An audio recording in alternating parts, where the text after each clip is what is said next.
like to welcome Pete, the President and CEO of General Aviation Manufacturers Association, GAMA. Thank you for joining us in our booth today. Yeah, it's a pleasure to be here. Pleasure to have you.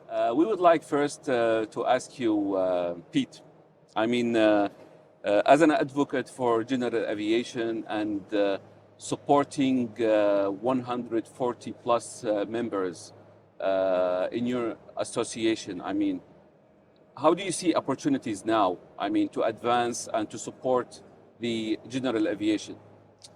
Well, I look at this point in time as, and I've said this very often, I think it's the most exciting time in civil aviation and in our industry in particular since the dawn of the jet age.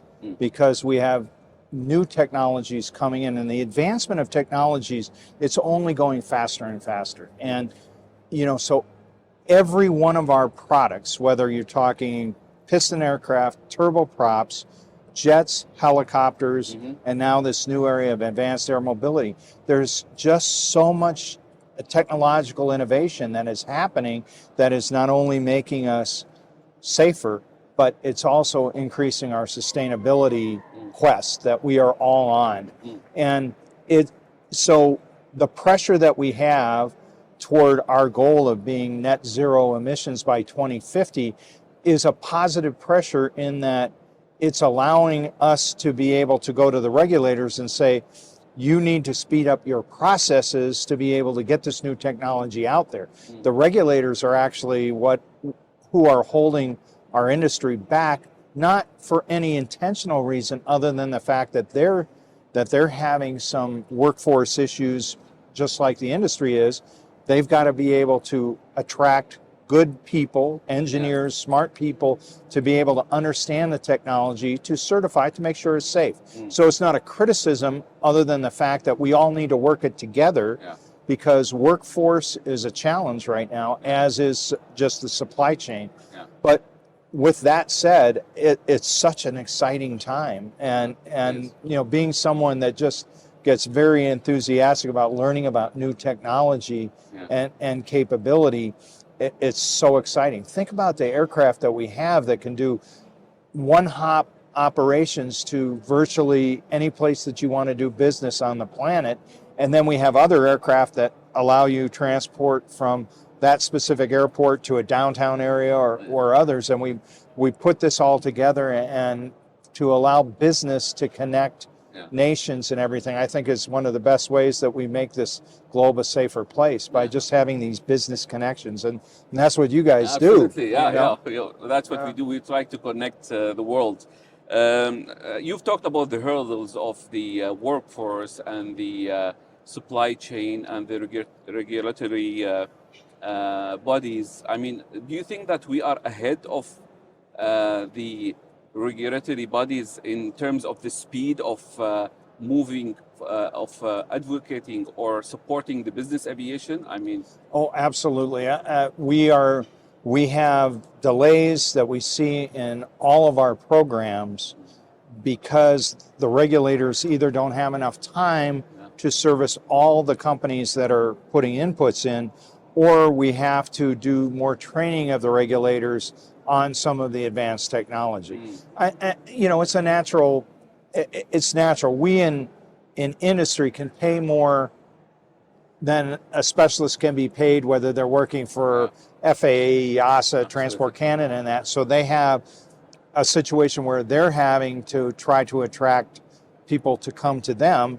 And then the result is, because of the pay scales, they get a lot of new people that come in that need to come up to speed on some of this technology, because the expertise lies within the industry. It is obviously our major pillar of what we do. We have to be safe. We won't sell any airplanes that aren't safe. But now it's allowing the regulators to catch up. And then the other issue that we have is between the nation states or the air regions that have bilateral safety agreements, we are supposed to trust each other's competency. So there's agreements between the EU and the US. the U.S. and Brazil, Brazil and the EU, Canada and the U.S. And what the reason for that we have these mature safety bilaterals is to say, okay, if we certify something with EASA, that the FAA, as long as the rules are identical, they should accept what work EASA has done and vice versa. But after some of the things that have happened recently, the Boeing Max incidences, and that we have that trust of being able to rely on each other has eroded some, and we're trying to get back to that.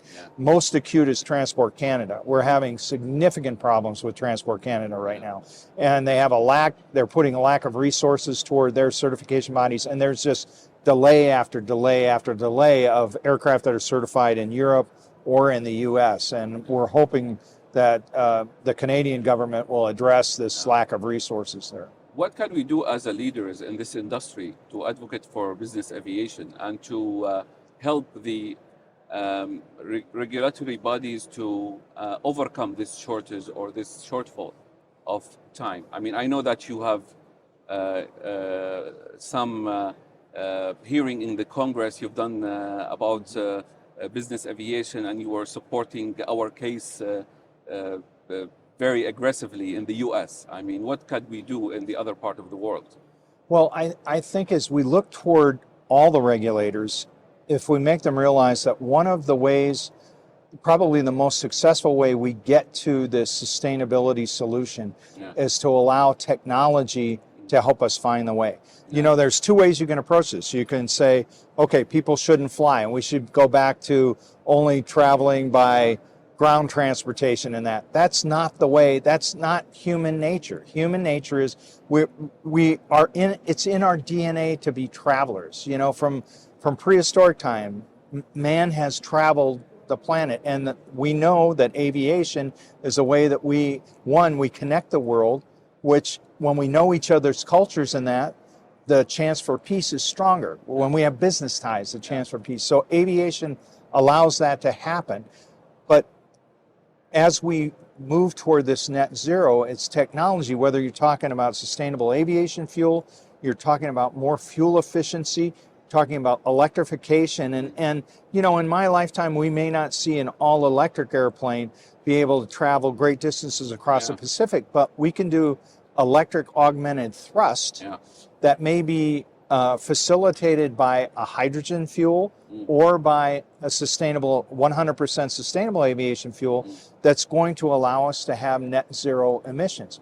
But we have got to have governments embrace, especially business and general aviation, because that's the incubator, incubator of technology. We can't go immediately to a double aisle airliner to be able to have that flying on hydrogen or electric. We're going to have to develop it with smaller aircraft, move up to the regionals, and then to the airlines. So that we are the technology incubator for sustainability, and we've got to keep beating that drum and be able to have governments support the regulators with the resources to be able to help technology advance rapidly. I agree with you 100%. I mean, we've seen recently, the general aviation is being really targeted by the media, especially here in Europe. I mean, we want to understand, I mean, how do you think we should, show the media or show the public that the general aviation can boost the economy? We educate them more about our sustainability programs, about our technological innovations in the pipeline. I mean, how can we do that fast so we can make the governments and the publics understand the importance of the business aviation? I think that, and yesterday here at eBase is just an example. You have a bunch of young people, and I look at it and they go, it's completely short-sighted and misguided. And you have young people that just sit there and say, okay, business aviation is a purview of rich people traveling from one resort to another versus looking at it and saying, okay, first of all, if you look at a business aviation aircraft, you have a capability of people to conduct business, which provides employment for people, a lot of employment, but because our cycle of refreshing our products is so rapid, you have 5 major business jet companies that are all competing, so they're all having new product. Each one of those is a leap in technology. If you go and you hurt that part of the industry, you're hurting the ability for all of aviation to get to the solutions. And what we learn in aviation permeates down to other transportation modes. Take, for instance, what we're doing with fly-by-wire technology, sensor technology that's now going down and is able to be used up for ground transportation, but also being able to do very good production of sustainable aviation fuel. As we build that, there's other modes of transportation that can be able to use that. Also, as we develop hydrogen, there are other modes that are able to use it. There's been a lot of talk about liquefied hydrogen. Well, that's very hard to put liquefied hydrogen in an aircraft. Now, it would probably be smarter to allow ship transportation to use liquefied hydrogen because they can have large containment vessels, they can handle the cryogenics to be able to cool it. But gaseous hydrogen for powering fuel cells and everything, we will develop in our sector because we care about weight a lot, and weight also translates down to the automotive world. If you get into a real technical discussion, autos don't. An automobile can have a heat, what's called thermal runaway between your cells of your batteries. They can have that and still it's safe. It's considered safe. We cannot have any of that in aviation. So we are really putting a lot of effort into being able to look at how we do these, our battery technology, one, to make them lightweight, but two, to make sure that there is no propagation and thermal runaway in any of the cells. So all of that, whether we're talking about ceramics that are in engines or just engine efficiency, as we run on sustainable aviation fuel, we can do certain things in the combustion chambers of our engines that allow us to burn much cleaner than we could with Jet A. So it's not a one for one. We're actually going to, as we go to sustainable aviation fuel, we actually be able to become even more efficient because of the chemical properties of the fuel. So I understand that in order to continue to be more competitive, we have to focus on sustainability and on technology. Absolutely. That's the game that we should play, I mean, from now on. Yes. In the industry, So we are seeing a lot of sustainability initiatives from the OEMs right now. I mean, how excited are you with what we have achieved, what they have achieved so far? And are you satisfied, or do you demand more of that? Well, it's a journey that we're all on, but what I'm very proud of is each one of our OEMs are the first to embrace sustainable aviation fuel in a way that when someone comes in to buy a new aircraft, they go out with sustainable aviation fuel. Well, all of our test flights, whether we're talking on rotorcraft aircraft, turboprops, and business jets, we're flying our test flights on sustainable aviation fuel. When somebody comes in for maintenance, we go ahead and provide that fuel. And then now, how does that translate to our operators? Our operators are first adopters of sustainable aviation fuel, and it makes sense. If you look at the operation of a business jet, fuel is one component, but there are so many other costs that are involved in just operations. That's a fact of life. And our customers, those that are our operating business jets, are willing to pay a little more of the premium than perhaps airlines are that have to buy huge quantities of it. So we're less price sensitive, although we need the price to come down, and that's what supply and demand will do. But we're first adopters of SAF, and we're the ones that, many years ago, we started the first operations at Van Nuys, California. That was our first demonstration, and then we came here to eBase and had the capability. But it's business aviation that's pushing the envelope for sustainable aviation fuel, and how the manufacturers doing it are, it's kind of like, if you build it, they will come. They're trying to show the good example of being able to have SAF there.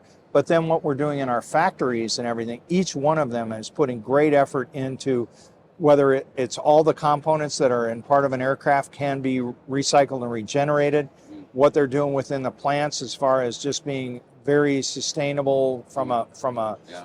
factory operational Yeah. standpoint. Yeah, I agree with you. I mean, being an advocate also myself for the business aviation, being part of the Asian Business Aviation Association and the Middle East Business Aviation Association, so with the MBAA, I mean, we support and owning a company and running a company of trip support.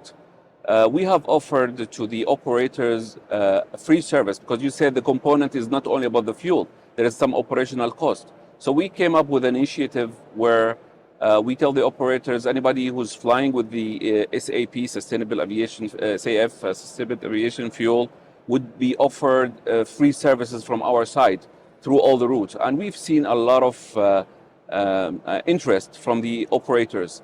I mean, we understand that the start push of the SAF comes from the OEMs, and we really appreciate their work. But I think all the companies on the supply chain need to also participate in these efforts to support and advocate for the sustainability all the way. I wasn't aware that you guys are doing it, and I really applaud you. I mean, that's outstanding because we're all in this together. Exactly. You know, our industry for our continued growth and everything, we need to all be part of the solution there. And I really commend you because that's great. And think about the future here. You know, we're studying the science of contrails. You know, there are good contrails and there are bad contrails, and it all depends on the time of day and where the sunlight, the angle of the sun coming in. Well, in business aviation, a lot of times we'll fly above the contrails, but there are times that you may in trip support say, okay, if you fly at this altitude, you may be able to produce a good contrail, which contributes to reflecting heat, reflecting the radiation and everything. And so some of our avionics companies are doing great work on doing the scientific analysis because not all contrails are bad. And there are certain times, especially on the commercial side, most of them are in the contrails, but they can give them flight planning information of when and what altitudes you should be there. There's a lot of people that think that contrail level is a constant, but it's not. It moves based on atmospheric conditions and that, and so we can capitalize on things like that. Well, thank you very much for the useful information, Pete. I mean, my last question to you is that we want to understand more about your Air Force experience. I know that you are a F-15 pilot, and I want to know how this is contributing and adding to your advocacy for the general aviation, and how is it supporting the general aviation in your current role now as the President and CEO of GAMA? Well, my whole life has been aviation. So, you know, I started off in general aviation as a kid. I only wanted to fly. I only applied to one school, and it was the Air Force Academy. And so I was privileged enough to go there. And then I was very lucky to be able to get selected to fly F-15s. And I was able to fly A-10s, also command in there. And so that just being able to have that experience, you know, allows me to understand, just like our discussion on the contrail level. We used to go up on a normal mission with a 4-ship of F-15s, and we would send number 4, which was always the most junior guy, up, and we said, go to the con check. And so they would go in, and and we'd be watching them. As soon as they started a contrail, we'd say mark, and he'd say what altitude it started.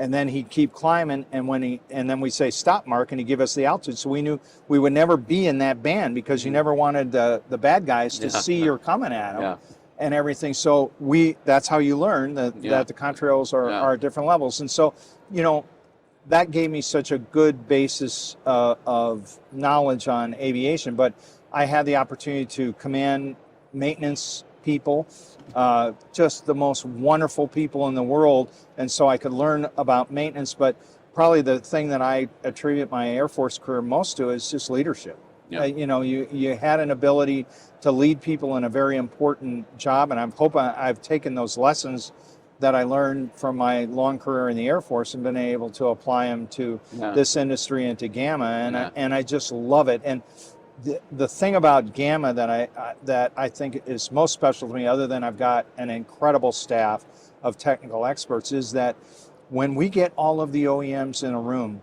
you think about it, and they all compete out in the marketplace. Yeah. But when they're in a GAMA meeting, they're friends, and they treat each other as friends. They joke with one another, but they always do things to help the industry as a collective. All anybody wants is to compete on a level playing field. Yeah. They don't criticize one another. They just work together, and what a pleasure it is to be part of not all industries are like that. Yeah, and that's the spirit. And we're Yeah. such a highly regulated industry, but we all work together, and everyone knows each other. Executives switch companies as they move up career opportunities, so everyone has friends that are in other companies there. But it just makes this industry so fun to be a part of, and the people that are in this industry also are just some of the most wonderful, friendly people, but also people you can trust. Yeah. And that's what I love about it. Great. Thank you very much, Pete Bunce, for being with us today, President and CEO of General Aviation Manufacturers Association, GAMA. It was a pleasure having you. Thank you for the insightful information that you provided. It's a pleasure that we're receiving you here at the UAS booth and know more about your advocacy and vision about the business aviation and the sustainability initiatives that you have. And thank you for what UAS is doing to support all of our efforts, because it's a critical component of the whole ecosystem of business and general aviation. So you guys are doing great work. Thank you very much. Thank you very much. I appreciate it. Thank you.